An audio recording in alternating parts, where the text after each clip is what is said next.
கேளுங்கண்ணா கேளுங்க. ரெண்டு கேள்வி கேளுங்க தலைவர். அஜித்தோட லாட்டரி விஷயத்துல காவல்துறையை அந்த நம்பர் பிளேட்டை மாத்தி ஒரு அழைச்சிட்டு ஆனா இப்ப அந்த பர்டிகுலர் கேஸை பொறுத்த வரைக்கும் சிபிஐனுடைய வசத்துக்கு அந்த கேஸ் போயிருக்கு. அதனால் நிச்சயமாக சிபிஐ விசாரித்து நீதியை நிலைநாட்டணும். அதிலும் குறிப்பாக அந்த சம்பவத்தில் ஈடுபட்டிருக்கக்கூடிய காவல்துறை சில அதிகாரிகளே அஃபீஷியலா நம்பர் பிளேட்டை மாட்டியிருப்பதாக பத்திரிகை நண்பர்கள் நீங்கள்லாம் போட்டிருக்கிற 2 நம்பர் பிளேட்டு, ஒன்று TN1G ஒன்று, இன்னொன்று TN1G, கீழே இருக்கிற நம்பர் வேற. இதையெல்லாம் நிச்சயமாக சிபிஐனுடைய இன்வெஸ்டிகேஷன்ல இது உண்மை என்று கண்டு வந்தால் ஒரு அரசே தவறு செய்ய ஆரம்பித்தா மக்கள் யாரை நம்புவாங்கன்னா, எப்பவுமே அரசு தவறு செய்யக்கூடாதுன்னு நம்ம நம்புவோம். சிஸ்டம் தப்பு பண்ணக்கூடாது. இன்னைக்கு சிஸ்டத்தை காப்பாற்ற வேண்டிய அதிகாரிகளே தவறு செய்ய ஆரம்பித்தால் அது எங்கே சென்று முடியும்? ஆனால் முதலமைச்சர் அவர்கள் இதற்கு முன்பு சொன்னாங்க, காவல்துறையினுடைய இன்டர்னல் ரிஃபார்ம்ஸ்க்காக நாங்க ஒரு ரிட்டையர்டு நீதியரசரை வச்சு 1 மேன் கமிஷனை போட்டாங்க. அந்த 1 மேன் கமிஷன் நீதியரசர் போட்ட பிறகு அவருடைய பாதுகாவலருக்கே ரோட்ல வெட்டு விழுந்துச்சு. அது வேற கதைங்கண்ணா. அது ரிப்போர்ட் என்னாச்சு? ஏன்னா 2 விதத்துலங்கண்ணா, நம்ம எல்லா இடத்துலையும் இன்னைக்கு காவல்துறையை குற்றம் சுமத்துகின்றோம். இந்த விஷயத்தை பொறுத்தவரை காவல்துறை செய்து தவறுதான். ஆனா இன்னொரு பக்கமும் இருக்கு. இந்த காயின்ல இன்னொரு பக்கத்தை பாருங்க. காவல்துறையில மொத்தமா நீங்க தமிழ்நாடு முழுவதும் பாத்தீங்கன்னா இன்னைக்கு காவல்துறை பொறுத்தவரை அதிகமான பணிச்சுமையில் இருக்கிறாங்க. பந்தோபஸ்து பண்ணணும், அவங்களே கிரைம் பண்ணணும், அவங்களே லா அண்ட் ஆர்டர் பண்ணணும், அவங்களே நைட் டியூட்டி போகணும். போதுமான வசதிகள் இல்லை. 2 வீலர்ல பைக்கில் காவல்துறை அவங்களே இரவு ரோந்து போறாங்க. ஸோ காவல்துறையினுடைய பணிச்சுமையும் ஒரு பக்கம் மிக மிக மிக அதிகமா இருக்கு.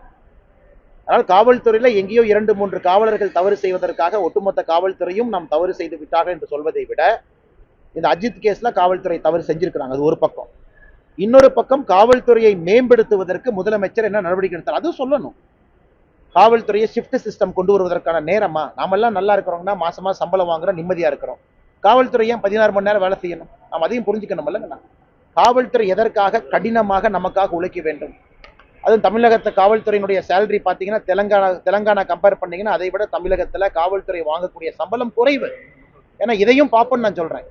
அதனால் முதலமைச்சர் அவர்களை பொறுத்தவரை காவல்துறை நண்பர்களுடைய வாழ்வாதாரத்தை உயர்த்துவதற்கு ஒரு கமிஷன் போட்டுட்டோம், ஸ்டடி பண்ணட்டும், அவங்களுடைய பணிச்சுமையை குறைக்கட்டும்.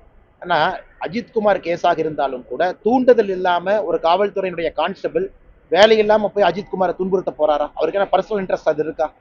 வெளியே இருக்கக்கூடிய அதிகாரிகள் தூண்டுறாங்க. வெளியே இருக்கக்கூடிய பணம் படைத்தவர்கள், வெளியே இருக்கக்கூடிய அதிகாரம் படைத்தவர்கள் ஒரு கான்ஸ்டபிளை தூண்டினதுக்கு அப்புறம் அவர் தப்பு பண்றாரு. அஜித்துக்கும் அந்த துன்புறுத்திய கான்ஸ்டபிளுக்கு என்ன சம்பந்தம்? மாமா மச்சானா? அதனால் இந்த விஷயத்தை பொறுத்தவரை நாம நேரடியாக காவல்துறை என்று சொல்வதை விட தப்பு நடந்திருக்கு, சிபிஐ என்கொயரி பண்றாங்க. காவல்துறையின் மீது இருக்கக்கூடிய அழுத்தத்தை குறைக்கும் வரை தமிழகத்துல இது நடந்துகிட்டே தாங்க இருக்கும். பணிச்சுமை அதிகம், காவல்துறை ரெக்ரூட்மெண்ட் நடக்கிறது இல்லை. நேற்று பார்த்த ரொம்ப அழகா அந்த டிஒய்எஸ்பி அவர் ட்ரைனிங்ல அவர் அந்த வால் வாங்கியிருந்தாரு, sword of honour, best training. எவ்வளவு அற்புதமா தன் மனைவியின் மீது மண்டியிட்டு அந்த ஸ்வார்ட் ஆஃப் ஹானர் ஸ்வார்டை கொடுத்து அந்த மெடல் எடுத்து அப்பா கொண்டு அம்மா கொண்டு குழந்தை கொண்டு மாட்டி பார்ப்பதற்கே கண்கொள்ளா காட்சி.